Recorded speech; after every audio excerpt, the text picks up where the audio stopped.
one is sitting on the branch observing the first bird as is shipping on the fruits.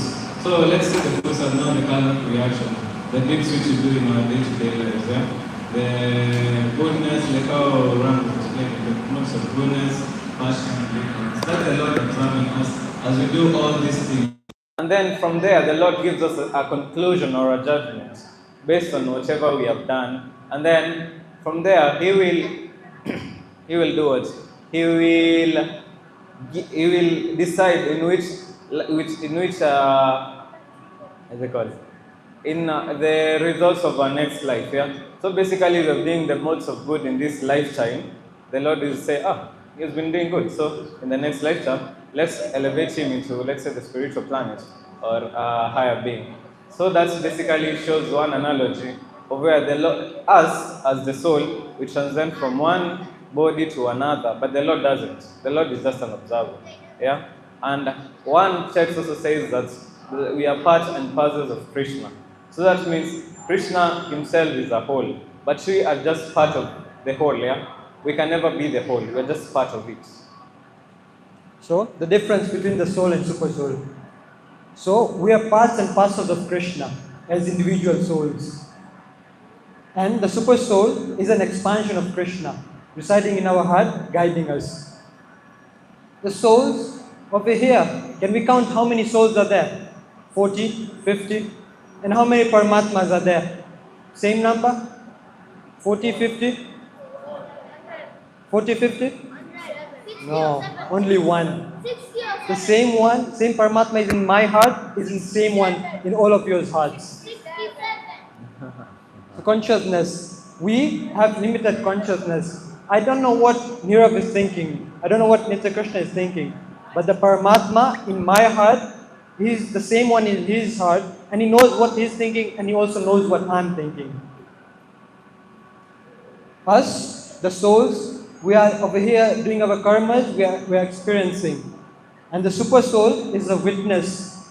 For everything we do, the super soul witnesses us. Again, us as a soul, we are only in one body. So I am only in this one body. When I leave this one body is when I take another one. I will not have two bodies at the same time. But the super soul, the same super soul is in everyone's body at the same time. And again, the size we had talked about, the size of the soul is 1,000 of the tip of the hair. But the super soul, the size is infinite, as is explained in the Shloka 10.42. So in conclusion, we can give like three basic principles which can differentiate between the soul and the super soul. Which the soul act of the life, the soul actively performs action in life, yeah, and then the super soul, silent observer, watches all action without participation. Then the second analogy is bearer of consequences. It experiences joy and sorrow based on its choices. But not the super soul, recorder of the results, not the outcome and the soul's action. Yeah, like we can give an example of the Kurukshetra. The Lord is just observing the actions which are happening in the battlefield.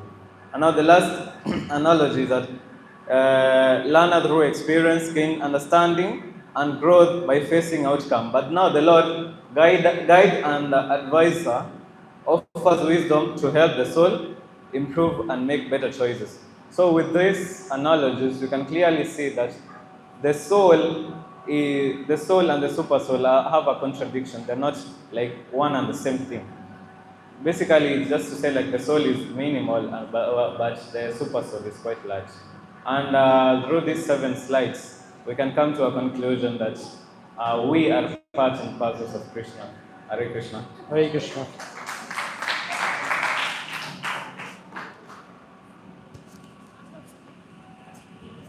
So thank you, Prabhu, thank you, Prabhu, for explaining very nicely the differences between the soul and the super soul. The super soul is just one aspect of the divine. There are 3 different aspects of the divine. Krishna himself, his expansion everywhere, omnipotent expansion as super soul and Brahman. Okay? So now we are going to go back and finalize the last presentation of today. So can we welcome back Sham, Kavish, and Nirav to explain now what are the ways to connect with Super Soul. Hare Krishna. Hare Krishna. So we are going to talk about the three yogas. The three yogas are your blueprint to liberation. Start strong. Focus on the ultimate goal, that is transformation. The Bhagavad Gita doesn't just give us a philosophy. It gives us a spiritual engineering plan that gives us a direct path taught by Krishna to master life, the mind, and destiny. Karma Yoga. What is the Karma Yoga? Karma Yoga is the yoga of action. We master our action and detach ourselves from the outcomes. This is about transforming the very engine of our daily life. The world trains us to achieve and chase results. However, Krishna reverses this. Focus 100% on your duty and detach yourself 100% from its fruit. Execute your dharma responsibilities with maximum skill, but mentally surrender the profit and loss to Krishna. This is a spiritual genius. When action is purified by the selfless attitude, it becomes non-binding. This is how we stay mentally engaged in the material world while achieving total mental freedom from its consequences. Bhakti Yoga. What is Bhakti Yoga? This is the power of pure connection. Bhakti Yoga is the yoga of devotion. If Karma Yoga is the path in our hands, Bhakti Yoga is the path of the heart. This is the process of establishing a personal and direct relationship with Krishna. It is not a complex ritual, but it is an emotional redirection, taking all our emotions like love, energy, and devotion and channeling them towards the Supreme Krishna. Krishna calls this the most confidential knowledge. When the heart is surrounded by the continuous remembrance and loving service of Krishna, the mind automatically stabilizes. Bhakti is the ultimate and fastest way of unlocking the route to internal and a blissful union. Jnana Yoga, the unshakable identity. Finally, we solidify our foundation with Jnana Yoga, the yoga of knowledge. This discipline fixes the root cause of all the material suffering, like mistaken identities. Through the rigorous inquiry and meditation, we learn to wield our intellect like a scalpel, perfectly separating the changing self, the soul, from the temporary, non-changing self, the body and the mind. The realization is the transformation. You are not a fragile piece of matter. You are the infinite consciousness. Once this insight takes hold, the anxieties tied up in your body vanish. It is the ultimate knowledge that grants unconditional, permanent liberation. Hare Krishna. Okay, before starting my slide, I just want to ask you, what do you think the word yoga means? Anyone? What do you think the word yoga means? To connect, yeah, to connect with the Lord. So, now we were given the three types of yoga, yeah? There was the Karma Yoga, Bhakti Yoga, and Jnana Yoga. So now Karma Yoga means to connect with Krishna through your actions. Jnana Yoga means to connect with Krishna through analytical study and knowledge. And Bhakti Yoga means to connect with Krishna through devotion and service.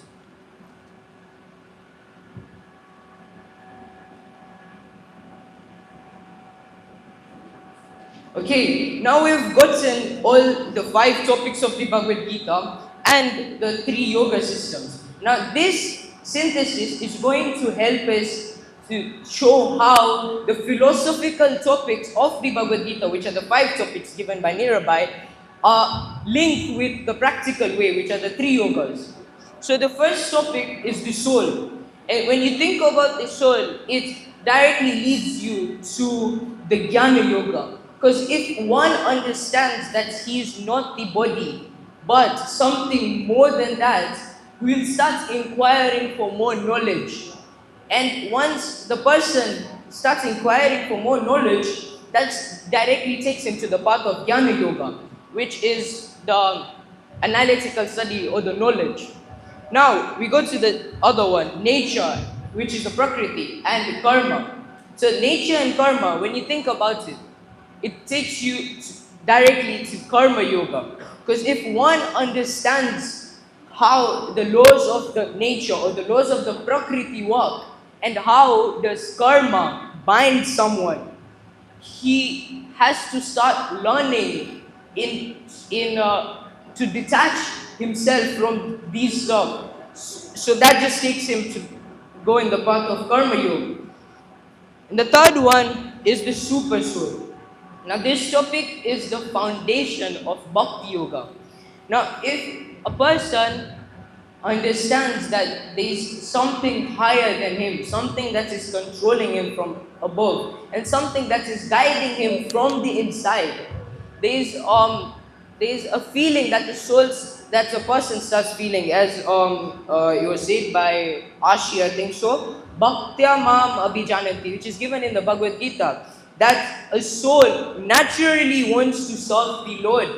And the moment a soul understands that there is a supreme personality of God and there is a super soul, he directly starts feeling the urge to serve someone, and that's the super soul. So now that just takes you to bhakti yoga.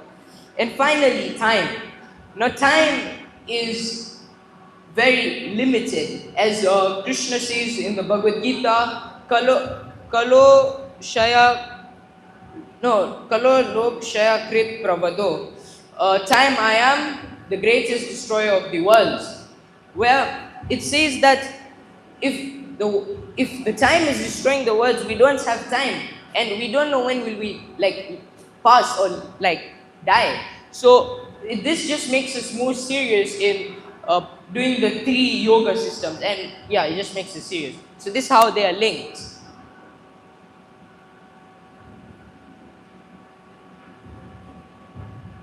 Okay, now we have understood how these processes are linked and what are these processes. So as the 5 topics explain what life is, what karma is, what the prakriti is, what the super soul is, what the soul is. And the 3 yogas help you understand how to live it. So when we understand our real eternal identity, which is the soul, and we act selflessly according to the nature's laws or the laws given by the super soul, and we serve the super soul with devotion, this will help us to reach, you could say, pure bhakti and make our life more meaningful and peaceful. Thank you. Hare Krishna.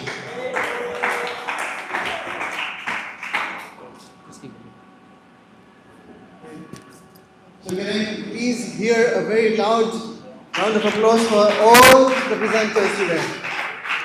They have only done this within one day. I told them on Saturday, they only got yesterday and today even only a few hours because they all went to school. So you can imagine how much effort that they have put in for today.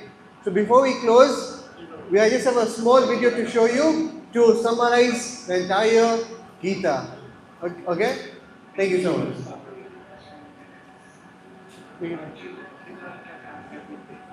Power, prestige, position, profit, but he realizes none of it will make him happy. Chapter 1, redefining success. In order to be successful, first you have to know who you are really, beyond the temporary roles and images we portray to the world. Chapter number 2, rediscovering identity. Krishna tells Arjuna, you're a spiritual being, a spark of consciousness beyond this temporary shell. But Arjuna says, how do you live as a spiritual being in the material world where there's so many competing responsibilities? Chapters number 3 to 5, repositioning lifestyle. Then Arjuna says, along with all the outer obstacles of being spiritual, there's the obstacle of my own mind. Krishna said it can be controlled, it can be conquered. Chapter number 6, remolding mind. But more than just conquering the mind, we want the mind to become enchanted, attracted. We want the mind to become enamored by something more beautiful. Chapters number 7 to 9, reawakening love. In order to experience love, we have to encounter divinity, because divinity, God, is the root of all love. Therefore, chapters number 10 to 12, re-encountering divinity.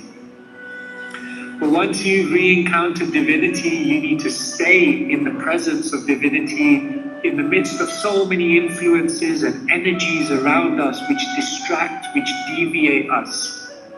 Chapters number 13 to 17, reconfiguring energies. And once you've understood all of this, then you can re-enter the world and do something amazing for yourself, for the people around you, and for the world in general. Chapter number 18, remembering purpose. And there you have the Bhagavad Gita in 2 minutes, redefining success, rediscovering identity, repositioning lifestyle, remolding the mind, reawakening divine love, re-encountering divinity, reconfiguring your energies, and remembering purpose.